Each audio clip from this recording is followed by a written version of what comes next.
Haidong. In this video, we're going to talk about aspects of Form 7. Form 7 is a rather stark contrast compared to Form 6. 7, once again, gets a little bit harder in its style, right? So obviously, knowing that you can make forms a little bit softer, you can probably take aspects of Form 6, again, and incorporate it more into Form 7. But yeah, so Form 7, again, kind of takes a hard turn into a new direction. Because it seems to be, again, moving on weird angles. It has a lot more of the more powerful kind of movements as opposed to the not merely efficient, but almost like the hyper efficiency of 6. So let's take a look at a few of the aspects that are, again, a little bit different even from Form 6.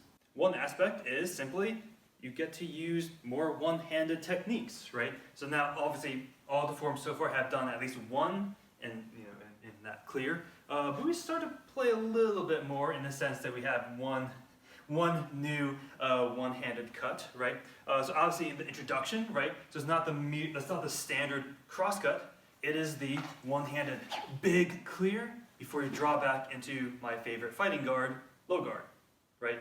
Right. So you might again think like, all right, why? So first of all, you might imagine. So first of all, why are all our clears one-handed? One-handed has a bigger radius, right? But then you're like, all right, so why center cut, right? So why a center cut as opposed to a big clearing motion like this? Well, the idea is actually pretty simple, right? The idea is you're only facing off one person at the moment, right? So this is a very big tell for me to just kind of like back off and maybe try to run back in, right? If I see this giant center cut coming in, reaching for me, and again, I can just draw back and then hit with the upper block, right? So again, this is more sniping that one person for him or her to back off, and then you get back in a good fighting guard, and then you're going to go fight.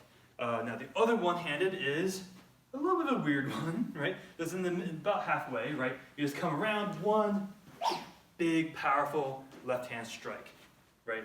Right. So this is right after we did our parry. We're coming in. I see someone there. Bun.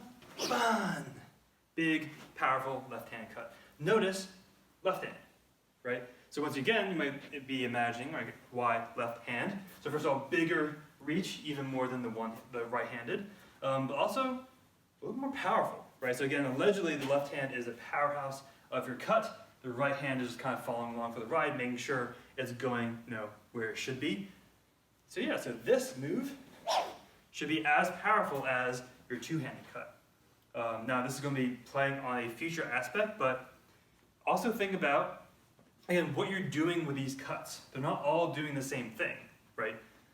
So again, think about the application of each of these. So I like to call Form 7 the Tacticians form, right? So Form 6 is all about, again, that fluidity and kind of, again, getting that softer style. Form 7 is all about seeing something, dealing with it. Seeing something, dealing with it, right? I mean, just think about, again, the very beginning, right? It's very one thing at a time.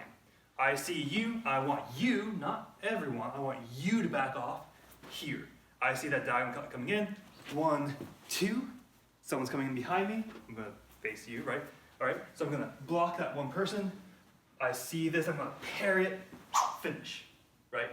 So it's very much like I'm dealing with one specific situation, dealing with it, finding another dispatch, finding another dispatch, right?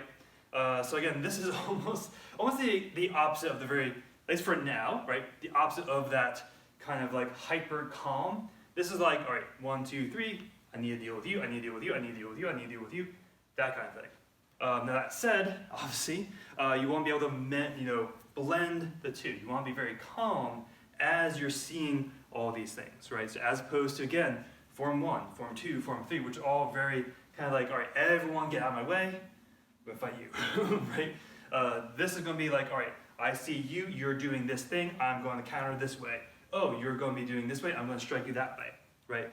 So this is going to be part of, again, hitting different parts, right? So obviously here with our 2 parries, right? So this is the parry I mentioned being my favorite, right? So I'm striking someone. So I'm parrying them this way, swords over there, I'm going to strike them where it's open. I'm going to deflect, I'm going to hit their knee out. I'm going to come up here, I'm going to deflect someone's thrust or their crosscut. I'm going to catch it in the guard, stab them in the face. It's all very like, all right, here's the thing, how I'm going to counter. Here's the thing, is how I'm going to counter. So again, take the aspect of Form 6, be calm about it, right? But be able to kind of, again, see these individual things popping up in front of you. And the last one is, once again, a move. So I kind of talked about, again, introducing stabs was a new move, right? So the new move here, again, there are actually a few of them, but the one I'm going to go for is I'm probably going to mispronounce this, but whatever, the Hachiba, right? So someone is coming in, and just a big, powerful, and then you get out of the way, right? So again, the idea of the Hachiba is you can't back up, right? You don't have the space to move. I still need to dispatch you and get out of the way this way, right? So I can't back up anymore. But the idea of this is to generate a lot of power in not a lot of space, right? Which is obviously going to be a very big idea, right? Now, Hachiba actually happens a few more times in the future. So for example, in Shimsung and Bangkok 4 and all that fun stuff, right? So it does pop up again in the future, but the idea is the same, right? The idea is I'm too close, I'm in an elevator, and I need to be able to pop, right?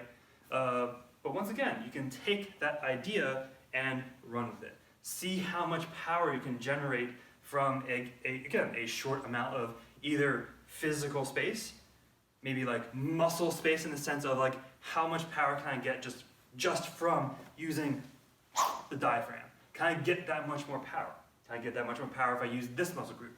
Can I get that much power using this one? Etc., etc. Right, so the Hachiba is a nice example. I also just like the story associated with it, right? So someone's charging at you, you're like, and you, again, cleave them as they're falling for you, gore and everything. You just kind of like back out of the way. It's like, all right, you go there, and then you kind of move on, and again, clear your distance, get settled, and be able to finish off your last foe. So these are all really, really fun interpretations.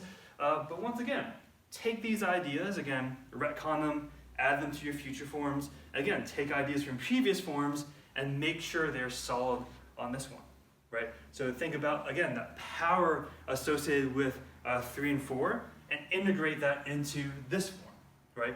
Take that fluidity from 6, add it to this one. Take the idea of, again, what is happening with the bodies of the foes that you're felling and see, like, making sure that makes sense in terms of the form, making sure, again, the moves associated with the form match up completely with your interpretation. So again, with that, keep training and use those ideas. So again, keep learning, right? So again, this is always going to be a continual process, right? So I'm sure there's going to be things that even like in Form 1 and Form 2 that I have yet to really truly play with yet. So again, everything's going to be a learning process, so enjoy the ride, right? So I guess with that, so keep training, stay humble, and stay safe. Haidong!